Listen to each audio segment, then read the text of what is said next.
కమిషన్ల కోసమే కేసీఆర్ కాళేశ్వరం కట్టారని మంత్రి పొంగులేటి శ్రీనివాస్ ఆరోపించారు. ఖమ్మం రూరల్ మండలంలో విస్తృతంగా పర్యటించిన ఆయన పలు అభివృద్ధి కార్యక్రమాలకు శంకుస్థాపన చేశారు. ఆర్ఎంపూర్లో కొత్తగా నిర్మించిన ఇందిరమ్మ ఇళ్ల గృహ ప్రవేశాల కార్యక్రమంలో మంత్రి పాల్గొన్నారు. ఈ సందర్భంగా ఆయన మాట్లాడుతూ 10 ఏళ్ల బీఆర్ఎస్ పాలనలో పేదలకు ఇండ్లు కట్టించకపోవడమే కాకుండా హౌసింగ్ డిపార్ట్మెంటే లేకుండా చేశారని విమర్శించారు. కేవలం మాయమాటలు చెప్పి కాలయాపన చేశారని ఆరోపించారు. కాంగ్రెస్ ప్రభుత్వ హయాంలో అర్హులైన ప్రతి ఒక్కరికి ఇందిరమ్మ ఇళ్లు అందిస్తున్నామని పొంగులేటి స్పష్టం చేశారు.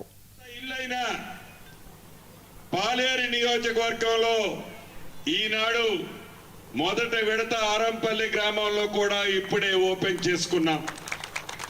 ఆ ఓపెన్ చేసేటప్పుడు ఇందాక మా అక్కంది కొంతమంది మిత్రులు అన్నారు, ఇందాక మైక్ తీసుకోవటం నేను చెప్పాను చూసారా, ఎన్ని సంవత్సరాలు బ్రతికామన్నది కాదని.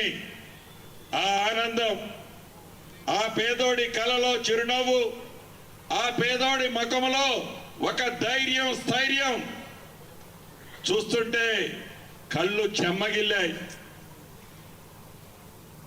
అంటే ఈ జీవితానికి